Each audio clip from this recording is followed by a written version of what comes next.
Welcome sa Recapla. Ngayon, susuriin natin ang Space Sweepers 2021. Paano kung nasa kalat ng kalawakan ang susi sa kinabukasan ng sangkatauhan? Samahan niyo kami habang nilalakbay natin ang kapanapanabik na sci-fi adventure na ito. Noong 2022, ang mga pagbabago sa klima ay nagwasak sa karamihan ng mga halaman sa planeta na nagiging halos hindi matirahan ang lupa. Isang korporasyon na kilala bilang UTIS ang nagtayo ng bagong orbiting home para sa sangkatauhan na ginagaya ang mga natural na proseso sa lupa, subalit ilan lamang ang pinapayagang manirahan doon at mas kaunti pa ang maaaring maging mamamayan. Ang mga natitira sa lupa ay kailangang makisama sa polluted na hangin, mataas na buwis, at matinding kahirapan. Ang tagapagtatag ng UTIS na si Sullivan ay nagtatrabaho upang gawing bagong lupa ang Mars sa pamamagitan ng pagtatanim ng genetically modified na mga halaman. Sinabi niya sa isang grupo ng mga mamamahayag ang tungkol sa lahat ng kanyang mga plano. Inihahayag na malapit na ang malaking pagbubukas ng isang kolonya sa Mars. Isang mamamahayag ang tumawag sa kanya dahil ang mga proyekto sa ngayon ay nakatulong lamang sa mga elite at iniwan ang libu-libong tao sa lupa, hindi nabanggitin ang lahat ng debris na lumilipad ng mas mabilis pa sa mga bala sa kalawakan. Ang mga manggagawa na kilala bilang space sweepers ay kailangang magpakabuhay upang linisin yon, binibenta ang debris sa ibang pagkakataon bilang kanilang tanging kita. Inamin ni Sullivan na hindi perpekto ang kanyang mga plano at pumayag na makipag-usap sa mamamahayag ng pribado. Sa lupa, si Taiho ay desperado na hanapin ang kanyang anak na babae at sinusubukan niyang bayaran ang mga otoridad gamit ang kaunting bigas na natira upang payagan siyang makita ang pinakabagong katawan na dumating sa morgue. Sanay na silang ginagawa ito ni Taiho at dinala siya sa morgue, ngunit muli na namang maling alarma. Kinabukasan, isang malaking piraso ng debris ang bumagsak sa isang satellite malapit sa solar battery charging area. Nagmamadali ang isang grupo ng mga space sweeper na makuha ito gamit ang kanilang mga barko, ngunit bigla silang nahadlangan ng pagdating ng isang barko na kilala bilang Victory. Nakatayo si Android Bob sa tuktok ng barko at naghagis ng harpoon na maitali na kumukonekta sa piraso ng debris. Pagkatapos ay umalis ang Victory na nagdudulot sa ibang mga sweeper na habulin sila. Sinimula ni Bobs na igulong ang tali upang dalhin ang debris, habang si Tiger ay nag-aalaga sa makina ng barko upang tumakbo ito ng mabilis at maayos. Nang lumapit ang ibang mga barko at subukang nakawin ang luot, ginamit ni Kapitan Jiang ang braso ng Victory upang itulak sila palayo ng hindi nahihirapan. Pagkatapos, gumawa si Pilot Taiho ng mapanganib na galaw at pinaikot ang Victory sa paligid ng mga solar panel, lumilipad sa masikip na espasyo upang makatakas ng walang pagkakataon na masundan. Nagdulot ito sa kanila na halos bumangga sa residential area, ngunit nailipat ni Taiho ang barko sa tamang oras at nag-break lamang sila ng isang antena. Pagkatapos ay pumasok sila sa factory na isang satellite para sa pamamahala ng basura. Binibenta ni Taiho ang lahat ng mga materyales na kanilang nakuha, ngunit ang bayad ay mahirap at sa itaas niyan, kailangan pa nilang bayaran ang antena at ang kaukulang buwis. Sa huli, naiwan ang grupo sa utang. Nag-react ng masama si Taiho at hinamon siya ng clerk gamit ang isang kutsilyo upang kalmahin siya. Sa TV, ipinapakita ng balita ang isang missing sign para sa isang android na tinatawag na Dorothy, na ninakaw mula sa UTIS 2 araw na ang nakalipas ng mga ekstremista na kilala bilang Black Foxes. Mukhang inosente ang batang babae, ngunit siya ay talagang isang sandata, kaya kung makita siya ng mga sibilyan, dapat nilang tawagan ang seguridad sa halip na lumapit sa kanya. Gayunpaman, hindi masyadong pinansin ni Taiho ito at umalis. Nang gabing iyon, mataas ang tensyon sa mga tauhan ng Victory dahil sa kanilang sitwasyon sa utang. Nagkaroon ng pagtatalo at mabilis itong naging aktwal na laban na nag-iwan sa mga tao na walang malay. Itinatago ni Bobs ang kanyang pera sa isang kahon na nagpapakita na siya lamang ang may tamang ipon. Ang kanyang pangarap ay magkaroon ng mas magandang katawan na may synthetic skin. Sa kalaunan, lumabas ang grupo upang magtrabaho sa debris na kanilang nakuha na lumalabas na isang sirang barko sa medyo magandang kondisyon na isinasaalang-alang na nagmula ito sa isang lugar na puno ng mga nanobot na kumakain ng metal. Bigla, nag-activate ang ilang ilaw sa loob ng barko, kaya't binuksan nila ang cargo box at napanood ang isang grupo ng airbags na lumutang palabas. Nakatago sa kanilang gitna, nagulat sila nang makita si Dorothy. Dinala nila siya sa Victory at hindi maiiwasang isipin ni Taho ang kanyang sariling anak na babae nang tingnan niya siya. Sa sandaling iyon, muling ipinakita ng balita ang missing ad at natakot ang crew nang marinig na siya ay isang sandata, mabilis na tumakbo para magtago nang buksan niya ang kanyang bibig. Gayunpaman, siya ay umuubo lamang. Pagkatapos ay tumakbo ang crew upang magtago sa kanilang mga kwarto at nagpasya kung paano magpatuloy. Muling lumabas si Taho upang subukang itali siya, ngunit sa oras na kumilos siya, natakot siya at nagtago sa likod ng ilang metal. Sa oras na iyon, napansin niyang may dala siyang bag, kaya't kinuha niya ito at dinala sa kanyang kwarto upang suriin ang nilalaman nito. Mayroon itong telepono na may maraming missed calls para sa isang taong nagngangalang Dr. Kang at ilang mga dokumento mula sa UTIS na may parehong pangalan. Nagpasya ang crew na lumipad patungo sa isa sa mga residential district para sa mga non-citizen. Umalis sila sa barko, ngunit nanatili si Dorothy sa likuran, at nang siya ay nag-iisa, ibinunyag niya ang isang kapangyarihan na nagiging bulaklak ang isang patay na halaman. Samantala, pumunta ang crew sa isang bar at tinatalakay kung ano ang dapat gawin. Sinubukan ni Tiger na tumawag sa pulis at naiwan sa paghihintay, ngunit iniisip ni Taho na maaari silang kumita ng maayos sa pamamagitan ng pagbebenta kay Dorothy sa mga Black Foxes. Nagkaroon ng pagtatalo at nang makuha nila ang kasunduan, inilabas ni Taho ang isang makina na nagpapakilala ng kanyang boses at hindi matutunton. Tinawagan niya si Dr. Kang at ipinakita sa kanya ang isang video ni Dorothy, humihingi ng 2 milyon kapalit ng batang babae. Agad na pumayag si Kang na magbayad at nagpasya sila sa isang lugar ng pulong. Habang nagbibihis ang crew para sa palitan, tumunog ang isang alert sa computer na nagpapakita na paparating ang pulis. Agad nilang inalis ang mga disguise at itinago ang batang babae na nag-arte ng normal bago dumating ang isang opisyal sa barko. Ipinaliwanag ng pulis na nakatanggap ang kanyang istasyon ng tawag mula sa barkong ito at napansin si Tiger na nag-udyok sa isang tao sa likod ng isang pinto. May hawak na taser, pumasok siya sa silid upang maghanap ng anumang kahinahinala, ngunit palihim na nakaliligtaan si Dorothy at palaging nananatiling nakatago. Kinuha ni Taho ang ilan sa mga ipon ni Bubs at inilagay sa kamay ng pulis bago siya itinulak palayo.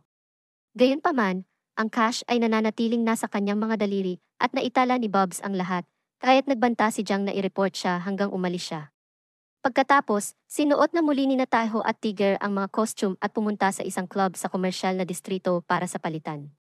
Habang pinoprotektahan ni Tiger si Dorothy sa isang bag, lumipat si Taho upang makipagkita kay Kang, na biglang nagulat sa kanya mula sa likuran at tiningnan ang mga sandata bago sabihin na umalis siya.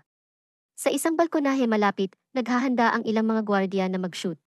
Nakita ng duo sina Tiger at Kang at ibinibigay niya ang isang maleta na may pera, ngunit nang buksan nila ang bag, natuklasan nilang nawala si Dorothy. Ang batang babae ay naglalakad sa gitna ng nagsasayawang tao, na biglang natigilan nang mapansin ang isang bata. Sa sandaling iyon, nagsimula ang mga device ng lahat na ipakita ang nawawalang ad ni Dorothy at umatras sila sa takot. Nagbukas ang mga gwardiya ng apoy at hinila ni Taho siya sa ligtas na lugar sa tamang oras, ngunit ang mga bala ay sumira sa booth at nagdulot ng kaguluhan habang lahat ay tumakbo sa takot. Patuloy na sinusubukan ni Kang na maabot si Dorothy, ngunit ang tumatakbong tao ay nagtutulak sa kanya. Habang patuloy na hinahanap ni Taho at Tiger si Kang, napansin sila ng isang gwardiya at tinamaan sila, ngunit ang kapangyarihan ni Dorothy ay lumilikha ng isang pananggalang na nag-aalis ng lahat ng mga bala. Patuloy pa rin ang mga gwardiya sa pagbaril hanggang sa walang natirang presensya sa silid, iniisip na napatay na nila ang kanilang mga target. Gayunpaman, nakatakas ang mga lalaki kasama si Dorothy at umaalis na sila sa Victory ngayon. Dahil may sira ang barko, kailangan nilang manatili sa factory. Matapos silang pagsabihan dahil sa pagkatalo, sinira ni Jiang ang telepono ni Dorothy dahil iniisip niyang ginamit ito ng mga gwardiya upang subaybayan sila. Iniligtas niya ang numero ni Kang upang makontak siya gamit ang kanilang sariling communicator. Samantala, nakikipag-chat si Sullivan sa kanyang scientist team tungkol sa mga nanobot sa Mars na nagtatangkang bumuo ng mga halaman at kahit isang karagatan. May nagdala sa kanya ng salamin ni Dorothy mula sa club at patuloy siyang nakatingin dito habang sinisita ang kanyang team. Sinasabi nilang dapat silang makahanap ng ebidensya na walang pag-asa sa Earth. Ang kanyang mga ugat ay nagiging madilim habang siya ay nanginginig sa sakit.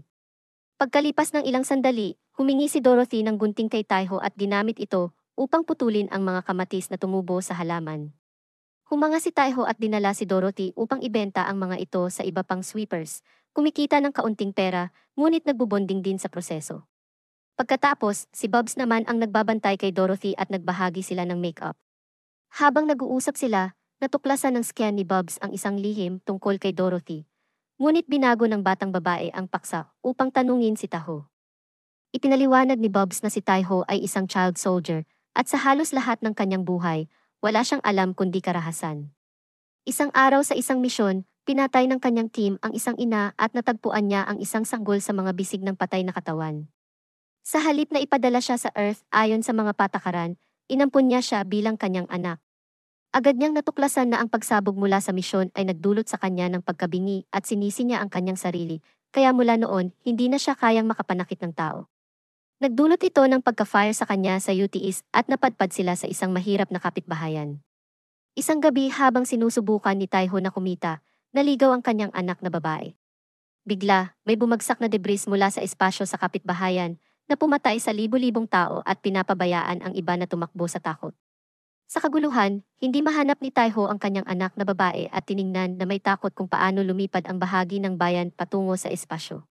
Pagkatapos, ipinaliwanag ng mga otoridad na mayroon silang humigit kumulang 3 taon upang mahanap ang katawan, pagkatapos nito ay wala ng pagkakataong ma-recover dahil ang debris ay magiging masyadong malayo. Isang search company ang maaaring i-hire upang mabilis na hanapin siya, ngunit hindi niya ito kayang bayaran. Hanggang ngayon, patuloy na hinahanap ni Taiho siya, kaya sumali siya sa isang sweeper crew. Nakatigil ang kwento ni Bubs nang may mga ahente ng hukuman na matagpuan siya kasama si Dorothy. Sa sandaling iyon, nagsimulang tumunog ang telepono ng barko at sinubukan ni Taiho na mabilis na lumapit dito, ngunit pinigilan siya ng mga ahente. Isang desperadong Taiho ang nagtataboy sa kanila at nagagawa niyang makuha ang tawag kung saan pumayag siya sa isang bagong pagpupulong kay Kang. Sa kasamaang palad, sinamsam ng mga ahente ng hukuman ang Victory na inihayag na ito ay pag-aari na ng bangko dahil sa utang ng crew. Sa pribado, umamin si Tigger na ayaw na niyang ibenta si Dorothy dahil natatakot siya sa maaaring mangyari sa kanya. Ngunit kailangan ni Taiho ng pera para mahanap ang kanyang anak na babae at kailangan ng crew na makuha ang barko. Nang pumunta si Dorothy sa banyo, sinundan siya ng isang lalaki papasok. Biglang narinig ng crew ang kanyang sigaw at napagtanto nilang siya ay kinidnap. Agad na nagsimulang maghanap ang crew para sa kanya at naisip ni Tigger ang mga tunnel, kaya tumalon siya doon upang hanapin ang isang lalaking kumikidnap kay Dorothy. Nagsimula ang isang habulan at nawala sa paningin ni Tigger ang mga ito, ngunit dumating si Taiho sa tamang oras upang kuhanin si Dorothy mula sa kidnapper sa hindi inaasahang pagkakataon. Pagkatapos, naglabas ang lalaki ng isang kutsilyo, ngunit mabilis na napabagsak siya ni Taiho gamit ang kanyang pagsasanay bilang sundalo. Sa kasamaang palad, hindi nag-iisa ang lalaki at may mga nakamaskarang kriminal na lumabas ng sabay-sabay nang bumalik si Tigger na galit na pinapalo silang lahat sa loob lamang ng ilang minuto. Dumating din si Jiang at tinanggal ang maskara ng leader, natuklasan ang clerk na karaniwang bumibili ng kanilang debris. Samantala, nakikipagpulong si Sullivan sa reporter na tumawag sa kanya. Ipinaliwanag ni Sullivan na hindi niya pinipili ang mga mamamayan ayon sa kanilang katayuang pang-ekonomiya. Ang kanyang sistema ay nagsasagawa ng mga DNA test upang piliin ang mga tao na may pinakamahusay na mga gene.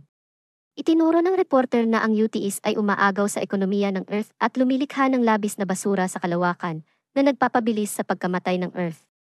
Habang nagiging creepy, nagsimulang ilarawan ni Sullivan kung paano niya nakita ang lahat sa kanyang nayon na namatay noong siya ay bata pa at nawalan siya ng pamilya, kaya mula noon, nangako siyang gagawin niyang mas mabuti ang sangkatauhan.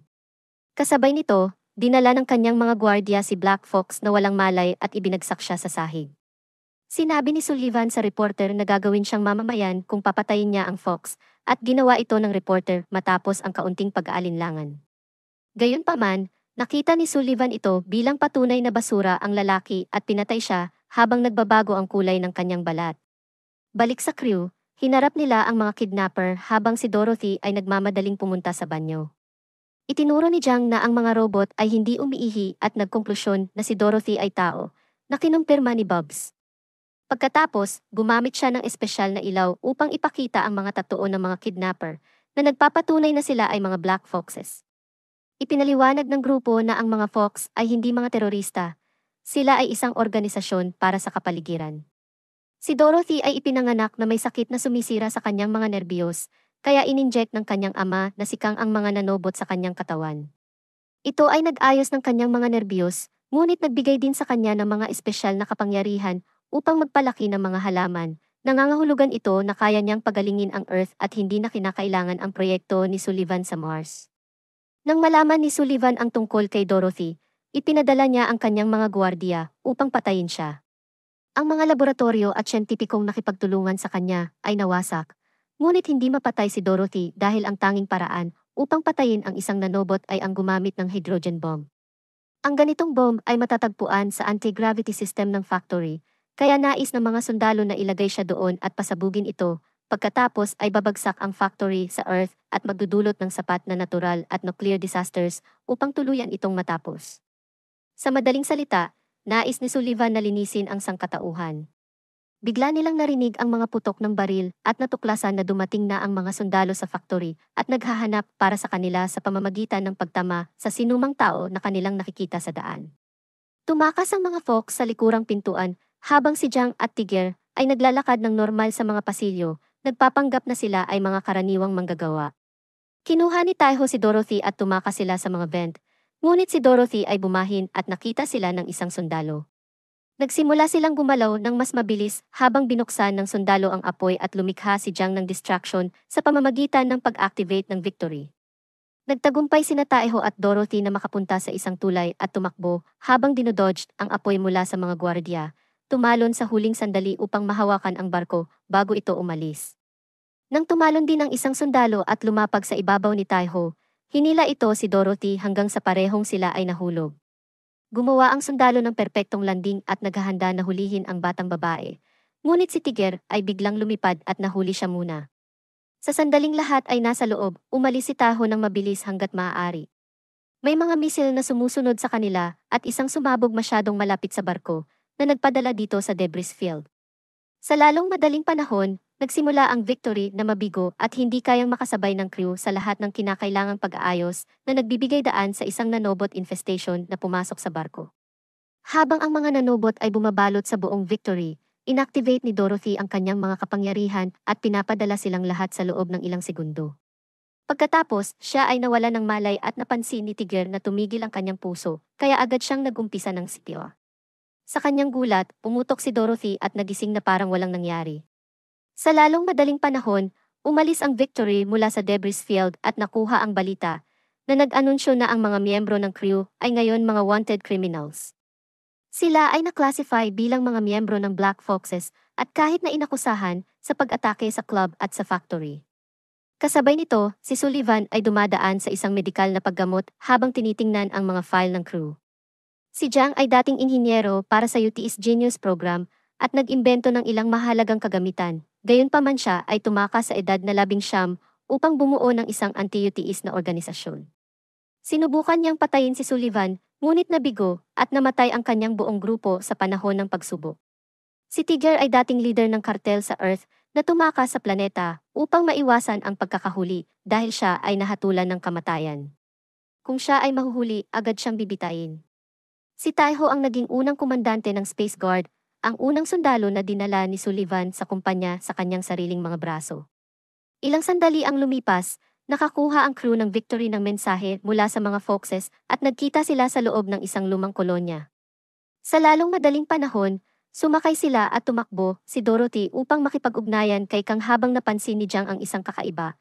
Ang lugar na ito ay puno ng EMP explosives na pagkatapos ay nag-activate at nagsara sa lahat ng sistema ng barko kasama si Bubs. Sa sandaling iyon, pumasok ang mga sundalo sa Victory at nagsimulang barilin ang mga Fox bago kidnapin si Dorothy. Sinubukan ng crew ni Jiang na tulungan siya, ngunit mabilis silang napabagsak ng mga sundalo. Ang trio ay nahuli lamang, ngunit ang lahat ng mga Fox ay pinatay kasama si Kang. Dumating si Sullivan at ipinasok ang kanyang kamay sa bibig ni Jiang upang alisin ang isang microchemical bomb na halos ginamit niya para sa self-destruction. Hindi siya pumatay ng sinuman dahil sa kanilang pinagsamang kasaysayan at sa halip ay nagmonologe tungkol sa kanyang plano. Pagkatapos ay ibinaba niya ang maraming pera bilang bayad para kay Dorothy, tinutukso si Taho na kunin ito upang mahanap ang kanyang anak na babae.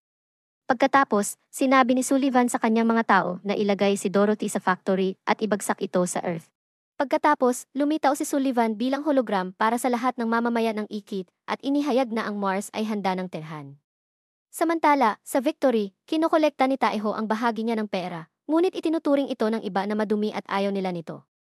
Sa halip, gusto nilang iligtas si Dorothy at binaliwala nila si Taeho nang sabihin niyang mamamatay sila sa pagsubok. Habang nakatali si Dorothy sa hydrogen bomb, pumunta si Taeho sa kumpanya ng paghahanap at binayaran sila para hanapin ang kanyang anak na babae. Habang naghihintay, tiningnan niya ang mga lumang gamit ng kanyang anak at nakita ang mga mapagmahal na salitang isinulat nito para sa kanya, kahit noong mga panahong iyon, lasinggero lamang siya at binabaliwala ito. Napagtanto niyang ginagawa niya ang parehong bagay ngayon, kaya't bumalik siya sa Victory at sumang-ayon na tulungan silang iligtas si Dorothy. Habang nagmamadaling lumipad si Taeho, kinuha ni Jiang ang kanyang lumang baril mula sa kanyang rebelde na mga araw at lumabas sa barko upang barilin ang mga paparating na sundalo. Hindi niya kayang sabayan ang lahat, kaya lumabas si Bubs at nagsimulang magpagulong-gulong sa mga kalabang barko. Winawasak sila gamit ang kanyang harpoon. Sa kasamaang palad, nabali ang harpoon at kinailangang bumalik ni Bubs. Hiniling ni Taeho kay Tiger na itulak ang makina hanggang sa limitasyon at nagsimulang lumipad patungo sa Earth, ngunit biglang hinila pabalik ng Victory sa huling sandali. Ang mga misil na sumusunod sa kanila ay hindi sapat na mabilis at nasunog ng tawirin ang atmosfera. May mga barko pang sumusunod sa kanila, ngunit mabilis na nakapasok ang Victory sa factory sa tamang oras. Mabilis na pumasok ang crew sa gravity chamber at nailigtas si Dorothy. Sinuri ni Jiang ang bombang nakaprogram at nadiskobring ang detonator ay nasa loob nito, kaya't sasabog ito kung susubukan niyang i-hack. Kailangan nilang dalhin si Dorothy ng higit sa 5,000 kilometro palayo upang hindi masira ng shockwaves ang kanyang mga nanobots. Naantala ang kanilang talakayan nang dumating ang isang sundalo na mabilis na pinabagsak sina Taeho at Jiang. Sinabihan ni Tiger si Dorothy na bumalik sa barko habang sinubukang labanan ni Bubs ang sundalo, ngunit madaling natalo rin siya. Pagkatapos ay tinulak ni Tiger ang sundalo sa isang pasilyo at isinara ang pinto sa likod nila. Pinilit ni Tiger na lumaban, ngunit masyadong malakas ang sundalo at madali siyang natalo. Sa desperasyon, binuksan ni Tiger ang hatch na nagresulta sa pagsipsip ng dalawa palabas dahil sa pagbabago ng presyon. Gamit ang kanyang palakol, natalo ni Tiger ang sundalo at umakyat pabalik sa chamber. Habang naghahanda ng umalis ang crew, narinig nilang may mga attack drones na paparating. Binuksan ni Jiang ang komunikasyon sa iba pang sweepers at ipinaliwanag ang plano ni Sullivan, humihingi ng tulong. Lumipad ang Victory palabas ng factory nang mabilis hanggat maaari habang binabaril ni Jiang ang mga drones. Nang makalabas sila, natuklasan nilang naghihintay ang lahat ng mga manggagawa ng factory at iba pang sweepers sa kanilang mga barko. Sa pamamagitan ng pagtutulungan, nagsimulang pabagsakin ng mga sweepers ang dose-dosenang mga drone nang sabay-sabay gamit ang kanilang kahanga-hangang pagtutok, na nagbigay daan kay Jiang at sa kanyang crew na ligtas na makalayo upang iligtas si Dorothy. Samantala, ang recording ng monologo ni Sullivan na ginawa ng Victory ay ipinadala sa balita at nalaman na ng buong sangkatauhan ang katotohanan. Galit na umalis si Sullivan sa kanyang sariling barko at hinanap ang Victory, nagbukas ng apoy upang pigilan sila. Bumalik ng putok si Jiang habang pilit lumipad ng mabilis si Taeho. Ngunit ang pag-uga ng barko ay nagdulot ng pagbagsak ng ilang mga metal at naipit si Jiang sa ilalim nito. Bigla namang ginamit ni Sullivan ang isang mekanikal na braso upang tamaan ang Victory at napalutang si Jiang palayo sa barko. Sunod, umakyat si Sullivan sa ibabaw ng Victory at sinubukang pigilan siya ni Bubs, ngunit nahati siya sa dalawa. Nakahawak si Jiang sa barko at nakarating sa booster system, pinagana ito sa tamang oras upang itapon si Sullivan palayo. Sa kasamaang palad, hindi nagtagal ang booster at muling inabot ni Sullivan ang Victory, binasag ito gamit ang mekanikal na mga braso. Sa kanyang pagkagulat, natuklasan niyang nasa loob ang bomba. Nakuha ng crew ang bomba nang umalis sila sa factory at iniwan si Dorothy kasama ang ibang sweepers bago sila lumipad palayo. Sa ganitong paraan, nagsilbi silang pain para kay Sullivan at iniligtas ang lahat sa parehong oras, kahit pakapalit nito ang kanilang buhay. Pinanood ng ibang sweepers ng mailuha habang sumabog ang bomba, pinatay si Sullivan at winasak ang Victory. Sa oras na iyon, pinagana ni Dorothy ang kanyang mga kapangyarihan at kinontrol ang mga nanobots, naligtas na inilabas ang pinakamalaking bahagi ng Victory mula sa pagsabog na may buhay pa rin ang crew sa loob. Makalipas ang ilang panahon, humingi ng paumanhin ang Ikit para sa cover-up at nangako na sisimulang ayusin ang Earth. Ang mga sweepers ay binayaran ng husto para sa kanilang kabayanihan, kaya't wala na silang utang at sa wakas ay nakuha na ni Bubs ang katawan na kanyang ninanais. Dinala ni Taeho si Dorothy sa kumpanya ng paghahanap at ikinonekta siya sa mga nanobot sa lugar ng mga debris na nagbigay daan upang hanapin niya ang Aphie ng anak ni Taeho. Lumitaw ang isang projection ng katawan nito at nakipagkita si Taeho sa kanyang anak sa astral plane upang magpaalam. Inampon ng crew si Dorothy at namuhay bilang isang masayang pamilya habang muling naging berde ang Earth.